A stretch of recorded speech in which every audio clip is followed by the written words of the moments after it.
আজ আমার মিনি কিচেনে কি রান্না করলাম সেটাই তোমাদের সাথে শেয়ার করব। তোমরা তো আমার মিনি কিচেনের ভিডিও দেখেছো, কিন্তু আমি তাতে মাটির উনানে রান্না করতাম। মাটির উনুনে রান্না করতে কষ্ট হতো বলে এই গ্যাসটা ফাইনালি কিনেই ফেললাম। নতুন গ্যাস, সেই জন্য ভাবলাম কিছু মিষ্টি জিনিস রান্না করা যাক। যেই ভাবা সেই কাজ, সেই জন্য বাড়িতে সেমাই ছিল, তাই ভাবলাম একটু সেমাই বানাই। আর সেমাই আমার পরিবারের সবাই পছন্দ করে, আমারও খুবই ভালো লাগে, সেই জন্য ভাবলাম আমি একটু সেমাই রান্না করি।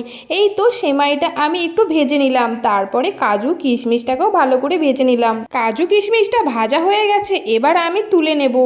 আর জানো তো বন্ধুরা, সেমাইয়ে একটু বেশি করে কাজু কিশমিশ না দিলে আমার ভালো লাগে না। এই তো ভাজা হয়ে গেল, এবার তুলে নেব। এরপরে চিনিটা দিয়ে একটু ক্যারামেল বানিয়ে নেব। চিনিটা আমি কড়াইতে দিয়ে দিলাম। চিনিটা দিয়ে আমাকে ভালো করে নাড়তে হবে। এই সময় গ্যাসের তাপটা কম রাখতে হবে, না হলে চিনিটা কিন্তু কড়াইয়ের সাথে লেগে যাবে।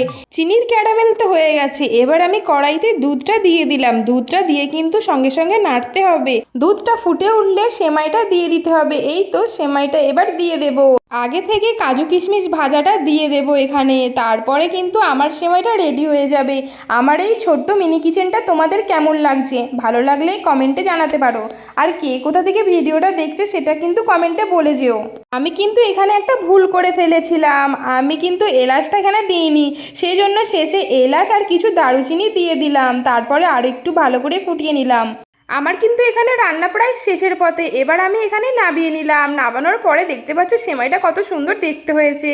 মিনি কিচেনের ভিডিও বলে কথা, একটু টেস্ট না করলে হবে। এই দেখো বন্ধুরা, আমি একটা বাটিতে তুলে নিলাম। এই তো আমি এবার সেমাইটা টেস্ট করে বলবো তোমাদেরকে যে সেমাইটা এবার কেমন হয়েছে। সেমাইটা কিন্তু খুবই দারুণ হয়েছিল।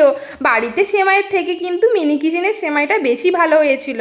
তোমাদের যদি আমার এই ভিডিওটা ভালো লাগে তাহলে একটা লাইক করো আর চ্যানেলটা সাবস্ক্রাইব করে দিও বন্ধুরা।